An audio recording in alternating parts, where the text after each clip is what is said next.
Hi, everyone out there. Welcome to Chat and Tales with Jen. I'm Jen, and I'm happy that you're here watching. Um, I've been hitting on several different topics, but along the same lines. What I'm avoiding talking about is the details of exactly what state the country's in and the world's in and the politics of it. Um, Number one, I'm not watching that stuff. Number two, I feel it's more important to lift each other up in more practical ways than just agreeing on outside topics. So I mentioned the being the body of God the other day, and most of you probably know what that is. So if you have any questions, leave me a comment. Tonight I wanted to bring up about along those lines of spirituality and Christian. Be sure to subscribe. I try to warn people right away what the topic's about, so you don't have to watch 10-15 minutes of it to find anything out and decide, hey, I like this or I don't like it, okay? But hit like or subscribe. If you don't, just say hi. Let me know you were there watching. Okay, on to this. I've been meditating, praying about spiritual gifts and what that means to me. How do I know if I have a spiritual gift? Do I just wake up one day and say, oh, I feel gifted? Not necessarily. Not that I can't have days where I have a brilliant moment and think, oh, that might be what I'm supposed to be doing. No, it doesn't quite work that way. We touched on it in our Bible studies a little bit, and I got a long ways to go on learning about this subject. Okay, so I looked up some things. I'll just share with you. It says, according to the Oxford Dictionary of the Christian Church, there's 7 gifts, and they are wisdom, understanding, counsel, fortitude, knowledge, piety, fear of the Lord. Okay. Alan Knox, that's Knoxalan is his first name. He made some notes on here. For instance, he suggests in Peter chapter 4 verses 10 and 11, talks about the meaning of this. And he says, for Peter, there is no place for speaking human words or serving human strength. Spiritual gifts are provided by God and are exercised through the words and strength of God. In Corinthians chapter 12, verses 8 through 10, Alan Knox says, according to Paul, every member of the body is important and every gift is important. There are no unimportant parts of the body of Christ. I believe that to be true. I mentioned that that's how I see us all, as different parts of the body. And if one of us isn't moving, then it can create a strain on others, right? He goes on to say in Romans chapter 12, verses 6 to 8, Paul says that each one has been given gifts according to the measure of faith that God has assigned. And in Ephesians chapter 4, verse 11, the focus is not on these specific spiritually gifted individuals, but instead the focus is what Christ does through any gifted individual. Okay. When I first I talked about hearing God, and that I would try to get into more later on. This is the later on. The difference between hearing God and hearing another voice, or even hearing your own voice. Um, Discernment is a big word uh, that factors into being careful and prayerful, and you really don't want to say something's in the name of God when you don't actually know that that's a fact, or say that God told me to tell you. It doesn't work that way. Um, the way I've seen something similar to that work was Mike and I were in church, and one of the first times he had attended this church that I was attending, um, and he was struggling with things and I didn't even know about. He didn't show physical signs or acts of being sad or unfriendly or standoffish of any sort. Um, but there was a man that had been sitting behind us, man and wife, and the man suddenly touched Mike on the shoulder, and he says, "The Lord wants you to know that He's with you in everything that you're going through, struggling with mentally, blah, blah, blah." And whatever the message was, um, Mike said that blew his mind, because it's exactly how he had been praying there. And right away, this man delivers the message that he needed to hear precisely. So, um, was that man saying, "I told you," or "I'm telling you this is from God"? No. In the way it was done, it felt more like God was speaking through that person, using his mouth, using, and later on, situations come up, or I'm somewhere and I feel that I need to tell somebody something. I feel embarrassed at first. I feel shy. And first and foremost, it's not my thought. It's not something I would say, "Oh, that girl needs to be told about the way she's dressed," or anything like that whatsoever. It's not about telling people or telling someone how they should be or what they should be or anything else like that. God, to me, does not work that way. He is He is love. He is encouraging. He loves us all. So I don't think that he would use one of us to discipline another person in that way. So I have been in conversation with somebody, and they got something out of something I said. It sounded profound to them, or it touched something they had been thinking about. Okay, that wasn't me talking to the person and trying to find out what was wrong with them. I'm not a psychiatrist, I'm not a counselor, but if God used me at that moment um, to deliver something to that person that they needed to hear, then that's the way it went. Okay, it wasn't my thought and saying, "This is, I gotta tell this person, blah, blah, blah." Okay. Now, getting the urge or the sensing that, and I'm using the term sensing very loosely here because it's a familiar term that a lot of religious people, other people, are say, "Oh, I get a sensing that I'm supposed to, blah, blah, blah." Okay.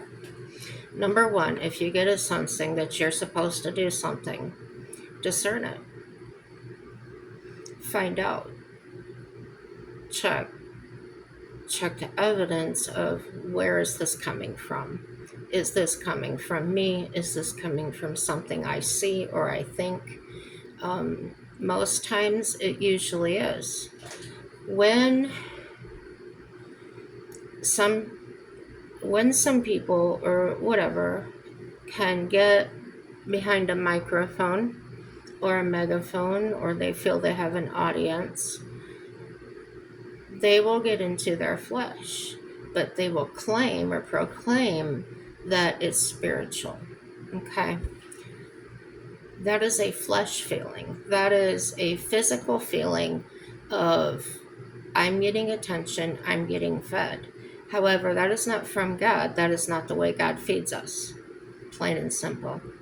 So that is backed up by scripture. I can look those up for you if you want me to, or you can look them up yourself. I use the King James version of the Bible. It's the most comprehensive to me, the way I understand things. And I seem to have no comprehension trouble, and if I do, I have a dictionary and things like that. I have published books as far as dictionaries and things where I can double check what I've read and check my understanding of that. So I'm not a preacher of any kind, just like I'm not a psychologist or psychiatrist. I just want to share my experiences and my things that I've seen go on. I nowhere near have the experience of someone else, but I may have more than somebody else. We're all at different levels and all at different levels of understanding. And I have had people correct me. I have had people encourage me both ways. I've also challenged people, preachers, and in a respectful way, just ask a question or double check, is this what you meant to say? Um, when you do things in the proper way, you will get more understanding. You may be enlightening them. The purpose is to do it God's way. The purpose is to let God come through you and be the tool that He uses, be that piece of His body that He's using at the time, and totally surrender it to His will and not your own. And it takes practice. I've messed up. Other people, it's everybody does that. We're human. Don't be too hard on yourself. God's full of grace, and let's treat each other. Give us grace to make errors, and sometimes people aren't ready to hear things. So that's why it's very important to do it in God's timing. God knows those people way more than we do. He knows them inside out. He knows every cell, everything, and He's the one that we cannot hide from. There are no secrets. So the good, the bad, the ugly, warts and all. And He still loves us. That's amazing. So if you're approaching another person or feel the urge to say something, in the first place, you have to be forefront and aware that that is your flesh talking to you. And as real as that is, Satan can also use you or me if we allow him in. And in the beginning, if you're just starting to listen, he knows that too, and he may try and use you to harm somebody, and make it sound really good, and you'll believe it, because if you roll it over in your mind long enough, it sounds like, oh, this is a win-win for everybody. But it's important to pray, because God's the one that sees all that. God's the one that'll see how that ends. And as we know, there's many different groups being formed. There's different lots of things. Today I'm going to bring up something I said a long time ago And I fact checked with my husband today to make sure this is what I said. And he said, yeah, word for word, it's what I said. So I don't claim to be a prophet. That's not what this is about. It's an example how God can reveal things to you. And if you really want to know the answers, He can reveal it to you. And that's the case for me. I really felt this way. I prayed about it, and the answer came to me. However, it wasn't for me to share. It wasn't for me to broadcast. It was personal thoughts. But I think that if I would have broadcasted it or would have talked about it, it may have changed the way things have turned out for my life. So I'll bring it up now, and it's not like I'm preaching it out or saying I told you so or anything like that. It's purely an example of how God works in one small aspect of it. And I was really struggling years and years ago with things that were going on in the world politically, and looking at how people were treating each other back then. And as I've always talked about that, that's always been a thing. And now it's just being broadcast by so many people that it seems overwhelming. Okay, but anyway, here's what I had said to Mike one day in the car. The images came to my mind, and the images were of civil wars here in the United States. And at one point thinking, saying, what this place needs is a good do-over, be wiped out from the beginning, or scratch down, make children, how did I say that?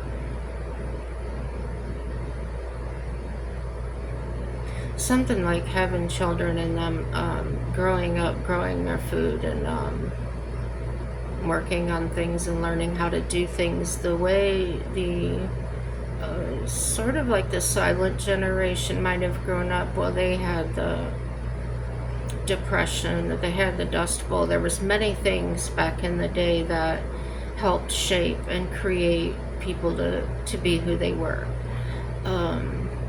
They had to rely on God. They were forced, I won't say forced to, I think you know what I'm trying to say. I know after I watch my video, I'm like, oh, this is the word you're looking for. Say this or say that. I'm shouting at myself on the screen, but it's all good. And no matter what it was, it'll turn out for somebody's good, right? So yeah, that's kind of how it works for me. One day one thing my mom, and this is an example of how you can pray for somebody, you can really want something for somebody, and how it can manifest too through God. Since I was a child, my mom had always been talking about an older sister that I had, and I've mentioned that story before. And then I had prayed for that on and off for years, about letting her find her, or find out something before my mom passed. And she's still alive, don't get me wrong. And what happened was, this is a time I was working for my mom, and I was sitting there, I was doing bookwork, and just comes to me, and I turn around and I says to my mom, your daughter's name is Julie. And then I'm like, what the heck did I just say? why did I say that? That's so strange. And so the way to test that, to see if that was true that came out of my mouth, is to wait and see. There was no way to know if I was being crazy or if that was even true. But years later, it came to fruition and it turned out to be true. Yeah. So just because something comes across that way. Another example is back in the day, recently after my second divorce, there was a group of women. They invited me to come do phones. We were making phone calls for this politician, I guess. So before we started, there was a mom and daughter, and the daughter was talking about fear that she was never going to have a child, and this, that, and the other. She took a test, it was negative, and here I was used again. I stood up, I didn't know these people, and I looked across and the table at her, and I said, well, you're with child now. And so that there again, it wasn't like I was involved in their conversation or I was listening to them. I was setting up my station, doing whatever, and then it just comes out, okay.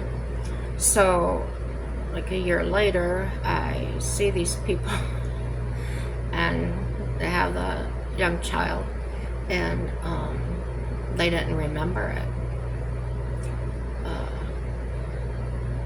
I just mentioned it. I said, oh, that's so awesome, I'm glad that was true and everything. And the daughter says, you're the one that told me I was pregnant. And I said, no, praise God, that was God telling you. I let him use my mouth to tell you. So being open to God and being obedient to him is important. I told you the story about the lady driving down the highway and pulled into my driveway, asked if somebody there needed a ride to work, that she was driving down the highway, went past her road because she heard the Lord telling her that somebody here desperately needed a ride to work. Very specific. So there are instances this happens. There are instances that people I've met in person, this wasn't a TV show or a podcast or anything. These were people I met in real life. I've told you guys before that very often people will come up to me and just start telling me things about their life. And I described how that could be, I'm approachable, maybe my body language is open, my shoulders are apart, I'm not crossing my arms, I have a blank face, blank look on my face, like I'm not confrontational. Okay, so for whatever reason, people have come up to me, they start sharing their story. Sometimes they get halfway through and they have this shocked look, like, why am I telling you? They'll say, why am I telling you this? I'm so sorry. And I'll just say, it's okay, I don't mind listening. So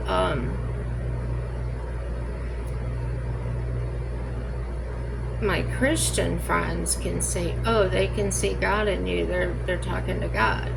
My psychologist or my psychotherapist says it's the body language thing. So either way you look at it, I'm approachable. I appear approachable. That's the way I see it. Whether it's spiritual, whether it's body language, let God use me. So another time, my mother was talking about how she wished somebody would just come and buy her shop. And I don't know, about an hour later, I was sitting there preoccupied working, And it happened again. And I looked at my mom and I said, within 30 minutes, somebody's going to come in and offer to buy your shop. And she's like, oh, I wish that would happen. And she had an appointment. There was a person coming in to sell her some advertising spots. And that person asked about buying the shop. So that's God. Another locksmith friend that I had, he was an older gentleman. He loaned me tools. I gave him keys, just back and forth stuff. And I was really struggling with a motorcycle, making keys for a motorcycle one time. And it was not a difficult job, but I was really struggling. It was just one of those things. So easy, but I couldn't get it. So I called him up, and he come over there, and he's struggling with it. He says, I know this is the way to do it. It was an older motorcycle. They're really easy. And so we both had to work together. We both had to use our experience and our knowledge, and we did it. And what he said has always stuck with me. He said, ain't that odd? That's God. And I said, oh yeah, us coming together, and we had we had lots of conversations about many different things.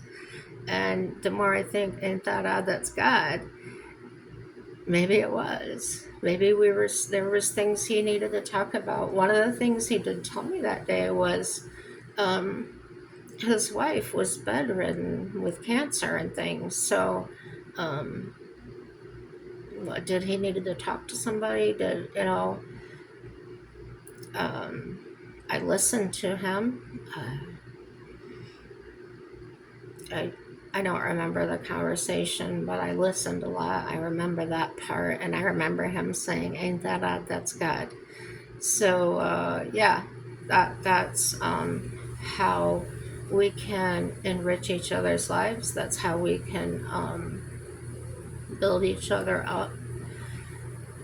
I don't know what he left with there that day, but I know what I left there with. And yeah, good stuff. You can hear people say, I've heard this lots of times, be a blessing to somebody. I want you to remember this phrase that somebody told me. I can, of my own self, do nothing. In other words, you know what helpless feels like. You know that when there's somebody in the hospital bed passing and you're sitting there and you know there's absolutely nothing you can do. And people can say, oh, it's going to work out for the best, or they're not going to suffer anymore. All of that, all of those words mean nothing to what you feel. Um,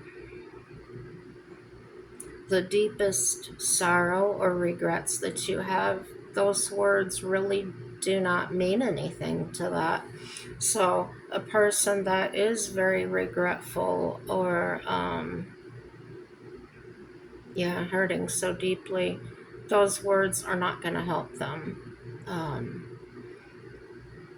If they do help, it would probably be just for a moment. And what I mean by a moment could be a few days, a few weeks, a few months, or a few moments, a few minutes, okay? So that's why it's important. Relationships are most important. They're more important than money, status, and anything else. The first relationship you need is the one with God, and then your parents and yourself. So, God is supposed to be the head of the parents. The one you marry, um, the head of your spouse is God. In traditional ways, your husband is the one that answers directly to God, and you answer to your husband. And that's not to mean that you don't speak to God or anything. I'm giving a kind of a diagram. I didn't draw it out, but you'll get the idea of how things were thought to have worked, and they did work. When it says,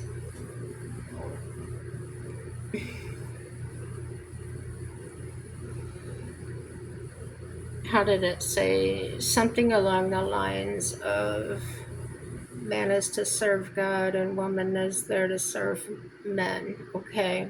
That was totally misconstrued, in my opinion, by men, which are only human, um, done so without prayer. They made this decision that women were basically there.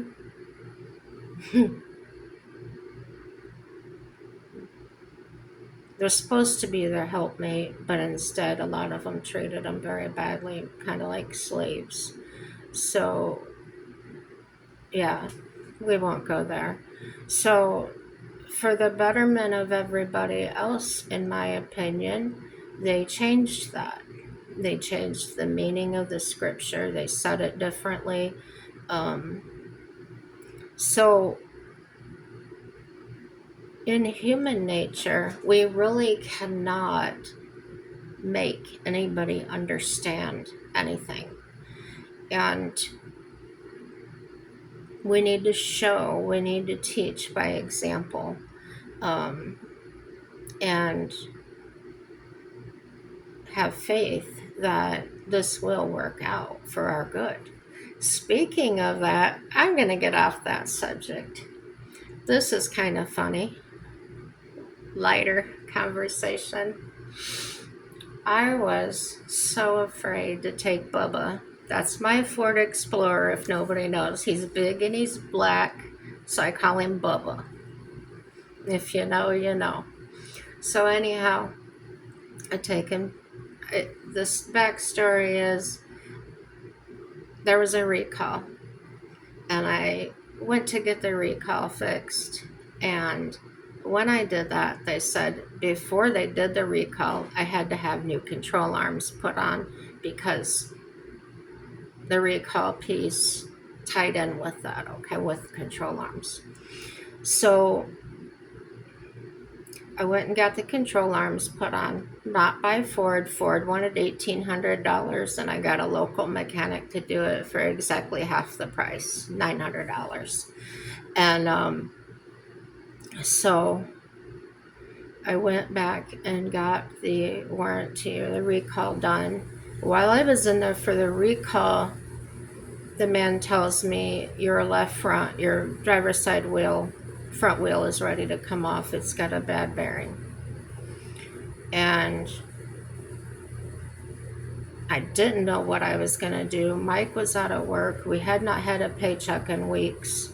So then I remembered I had a warranty that I had purchased when I bought the vehicle. And the warranty paid for it. Okay. So after that, maybe a week, no, it was 2-3 weeks after, I was talking about the swerve. My vehicle started doing this, driving, especially during even light acceleration in town, like stoplight to stoplight. And I'm not a heavy gas pedal person. The vehicle would just swerve and then go straight. So obviously the first few times it's the road. I'm running all these things through my head. It's the road. I've maybe got a bulge in my tire, anything. So after checking all that out, it wasn't that. So I went back to Ford and I told them when they had done the bearing, by the way, they did tie rod ends, all that. So anyway,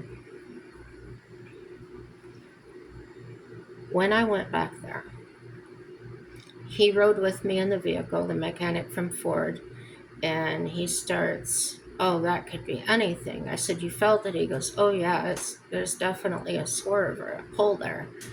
And all these things are running through my mind. The biggest thing being the price tag, because now my warranty was out. It ran out a certain mileage, and so now it's out. What am I going to do? He's talking about it could be the wheel bearing on the back. Okay. It could be the differential. Well, oh my gosh, what are these things going to cost?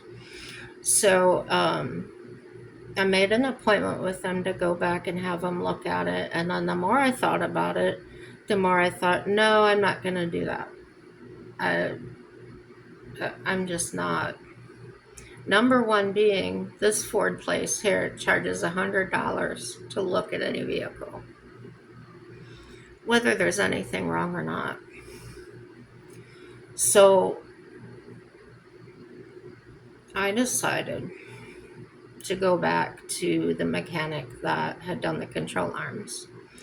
And I stopped by there, chit chat, told them what was going on. I said, I don't know if they did something else while they were in there. I said it drove fine for the first week or two, and then now it's doing this thing. And he says, okay. So he takes it for a quick test drive, and he says, this thing's all over the road. He says it wasn't just going left. He said it started going to the right too. He says, I'll take a look at it. So Mike and I go over to Ford and we rent a car because we have no idea what's wrong, how long it's going to take. Well, that was at 9 o'clock in the morning. We took it in there. And at 9:30, the man calls us back and he says, you're mad at the wrong people, because I had been mad at Ford a little bit. And I said, what's up? And he says, he's laughing. He goes, you got to be mad at me. He said, the control arms I did for you? I said, yeah. He says, there was a bolt loose on one of them.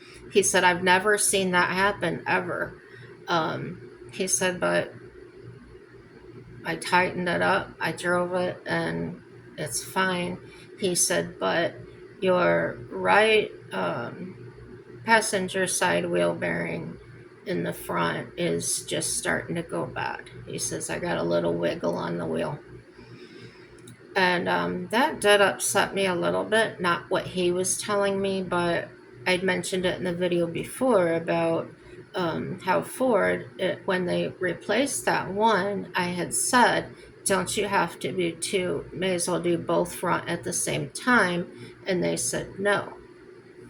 So there's where I get into feeling people don't listen to me. That happens a lot to me. Am I not forceful enough? Am I not saying, do this too? Was it something that the warranty wouldn't cover? I don't have enough information to draw a conclusion. So that's been my conclusion as far as I'm not going to be upset about this. So I asked him how much it would be to replace that one, and he was $50 cheaper than the dealer was. So Mike and I said, yeah, go ahead and do it. And he checked the back ones while he was up there, and see, that's the kind of thing I expected from Ford. While you have it on the rack, check it out for me. Come get me. Walk. That's the service I'm used to, is come get me, bring me out, show me what it is, and the Ford doesn't do that. So I know that I've walked out into the Ford garage and said, hey, let me look at this. Let me see what you're doing. And they've shown me. But no, they don't come get you and show you. So, yeah, my dad taught me that when I started driving. He said, don't be a pest, but let them know that you're watching them. I said, okay, so that's what I do. So anyway, the back ones now, he says about 30%. So that'll be next month. This month, I have a man coming. Mike let me hire somebody to come and finish putting the plywood down in the camper. We tried working together. I know how to do it, and Mike doesn't like to, I don't know, call it male ego. I don't know. He gets something in his head and he tries to make or force that to work, even though it's not going to work. And he's the type that'll argue and say, yes, it will. And he'll go through all the steps and then to come to the same conclusion that no, it wouldn't work. So instead of letting that happen with this, my God, plywood was like $40 a sheet when we bought it. So instead of letting it go that far, I basically said, well, let's just agree to disagree. And that's the way it went. I'll tell you about that too. Since I'm rambling on. Okay, the way a camper's built. This is an old camper, 69, so don't let me say if that's today's camper, I don't know. But on those campers, I watched so many videos, and what you have to do is you actually have to take the sides down. You have to take the roof off, let the sides come down, and then you put the boards in because the side sits on the edge of the plywood. That's what holds the wall up on the frame, okay? We live in an apartment complex. We have nowhere where we can actually do that, do that kind of work at. So, what I told Mike was we are going to use spacers and pull the old floor pieces out of it, and then we'll slide the new plywood under it. No problem. And no, he does not want to do that. Here's his words, that's not going to work. Okay, then I would say, okay, well, do you have any suggestion? No, I can just tell you it's not going to work. It can't be done. So it's frustrating. It's so frustrating.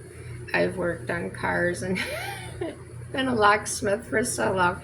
I know how to take things apart and put them back together again. And I don't know, maybe it can't be done. I've never done one of those. I just going by my experience, my knowledge of how things work, and you're the best idea I could come up with. So the man I talked to on the phone, he owns a construction company that's coming. He said what I said sounded exactly right.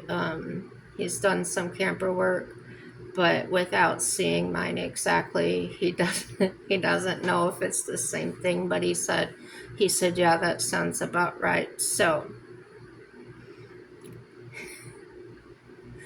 it feels good. I don't rub that in his face whatsoever.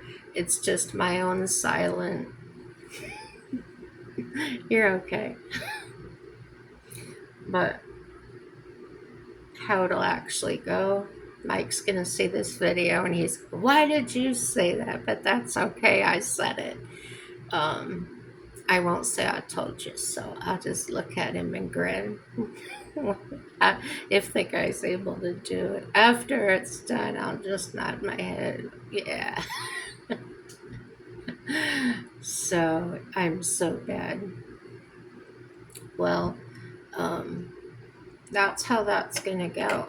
But I do have my space in there. It's only like, I don't know, just under 700 square foot. It's on the inside. It measures 8 by 13. Yeah, because it's 8 by 15 with the hitch. And we've got it all emptied out as far as furniture and that. I don't think, no, I'm not using any of the old furniture, simply because it's not going to work out with my floor plan. What will work out with my floor plan is the cabinet and countertop that the sink is installed in.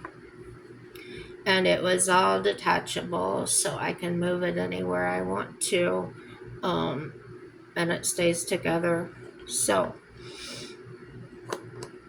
yeah, I've got it planned out. I'm not gonna run any plumbing. Um, to me, where we live in North Dakota, where it gets 40 below zero in the wintertime, that's not practical to me to have plumbing in there that I have to make sure is winterized, and no. So my quote unquote plumbing is going to be brought in the form of a 5 gallon water jug and a little pump that you attach to it under the sink. Um, a full one for what fresh water and an empty one for the gray water. No big deal. So I also uh, want to install a. I don't know if I showed you guys the picture of it. It's called a briefcase shower, but it measures the briefcase, so called briefcase. It measures 36 by 36, which is the actual floor of the shower and the ceiling of it. And it collapses down. It's probably 6 inches. It's not very high at all. Thick, I mean. So, yeah, pretty simple and basic, and I wouldn't have to necessarily have a full bathroom set up all the time if I didn't want it to, or I could leave it up. Well, options. I like options. Sometimes I do use my wheelchair if I have to be inside in the wheel in the wheelchair. I would have moved room to move around. Um, the queen bed, I that's one thing I haven't decided on. If you can't, let me know what you think. Beds I'm putting in the back. Um, Twin beds or a queen bed. I'm leaning towards twin beds with a narrow walkway in between, um, where the beds are on the outer walls in the back. Um, that's what I'm leaning towards. I go back and forth. Other times I think, oh, maybe just a futon back there. Then I would have a couch to sit on if I wanted to, or just lie down on, and then go to bed at night, just pull the futon out. I don't know. Let me hear your ideas. In the front, there's a cabinet, it goes all the way across, and you pull the lid down. That's for an extra bed, usually for children or whatever. Yeah, it wouldn't be enough strong enough for an adult. So up there, I'm going to, that's where I'm going to put our clothing. That's tentatively what I'm thinking in my head. My floor plan, that's going to be storage, okay? Back is the bedroom. Upper front is the storage. Below that, uh, on the left side, I'm placing that sink. It's under a little window.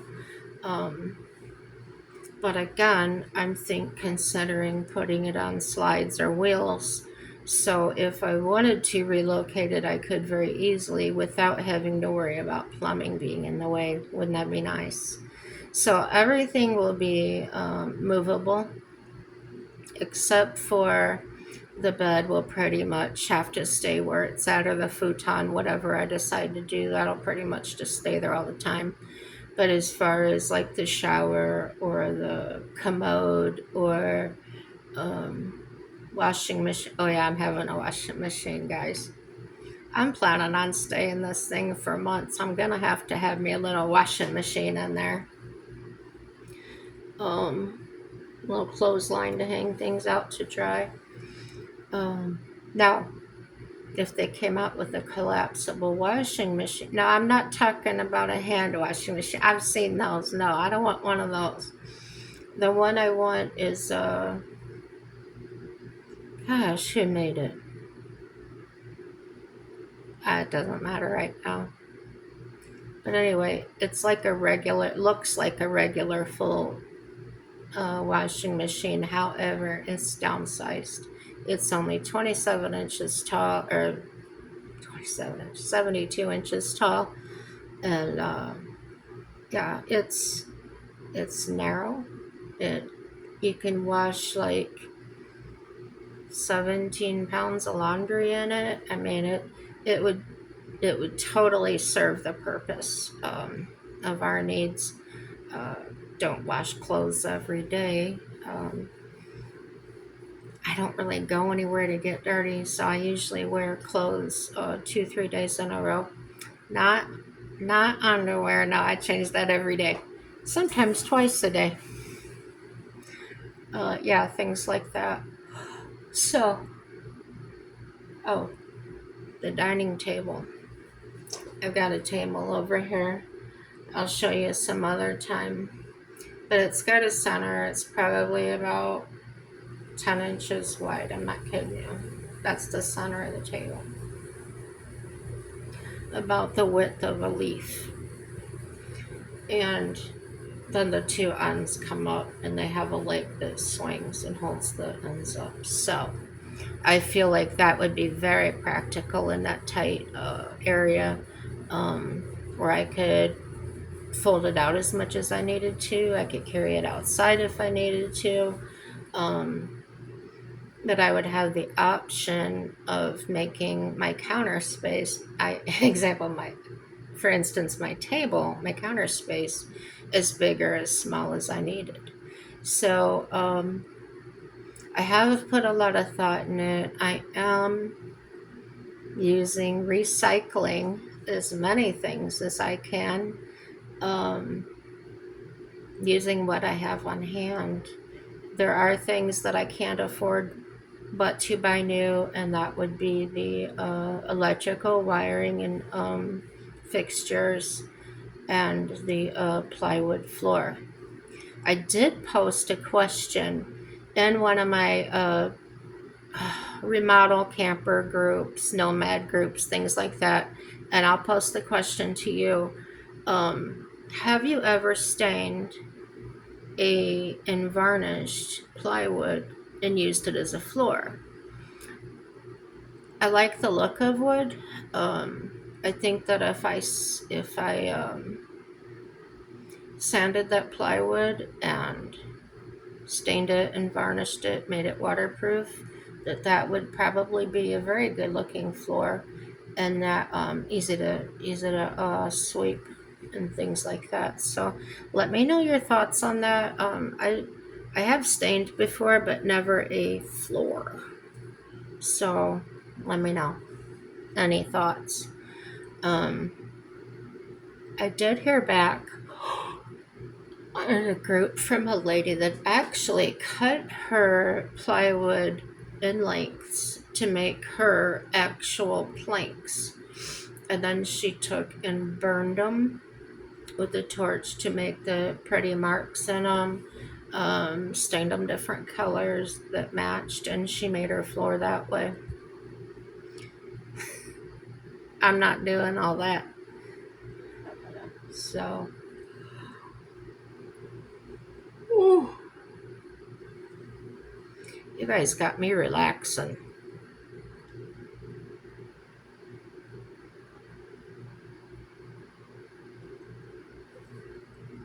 That was a long drink, but it's root beer.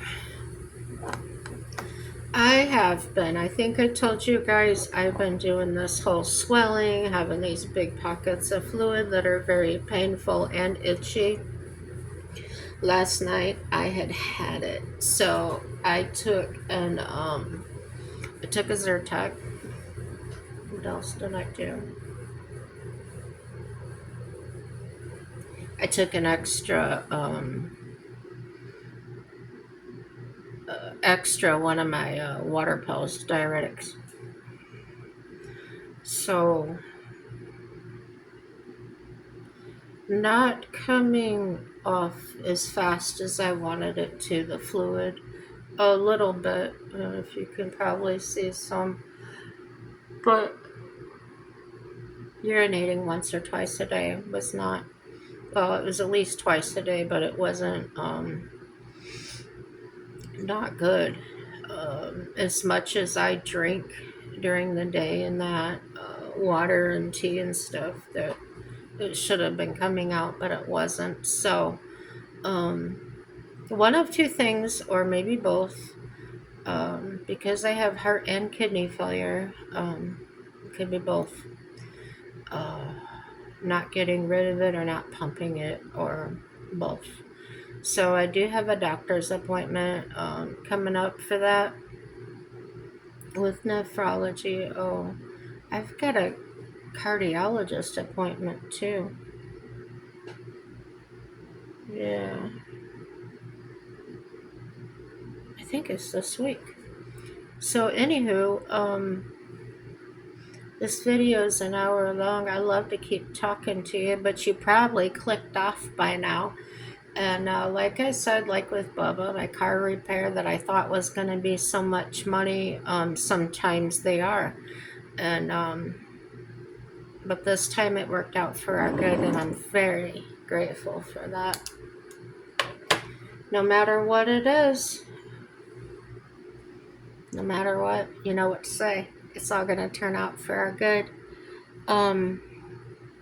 Wanted to leave you with these side notes about reminding, if you're struggling during these times of um, violence and people approaching people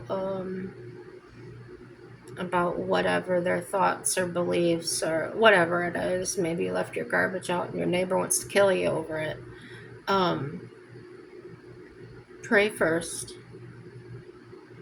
Definitely do that. And if you hear the Lord, He's not going to tell you to do anything violent. No, He's not going to tell you to go out your neighbor or something. But do what you can that way. Legally, there's things possibly sometimes, I know I've heard people say, oh, the police won't do anything about it. Trust me, I know what that's like. I was in a situation like that. I was actually beaten up, and the police came out and said, well, we'll take you out of jail. So, even though I hadn't done a thing.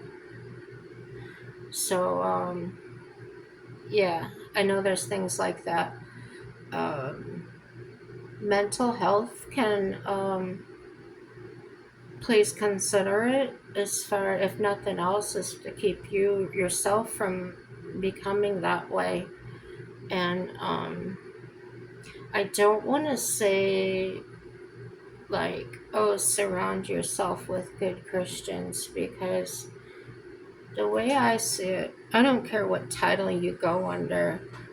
People are people, and you are who you are, no matter what title you have. That lesson I learned. Like I said, I didn't get to where I am today without going through some stuff. And my ex-husband was a 20-year charter member of his church. He had been a volunteer fireman for over 10 years. Didn't smoke cigarettes or anything else. Didn't do drugs. Didn't drink. So, and he unalived my dad. So, I don't respect a title. I don't respect anybody's title. What I respect are people that are doing that job, and actions. Actions scream to me, not words, and not make as many laws as you want to, but if nobody's enforcing them, then what was the point? So, and it's not my job to worry about it, and it's not yours. We vote for who we vote for. We try our best. I know we all do. And just know in your heart of hearts that God is still on the throne. He is the Lord of Lords and the King of Kings.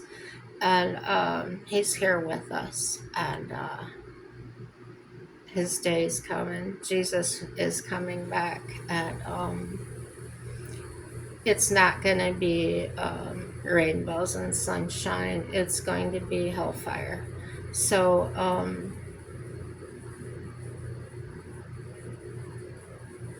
we could be close, we could be in it. I don't know.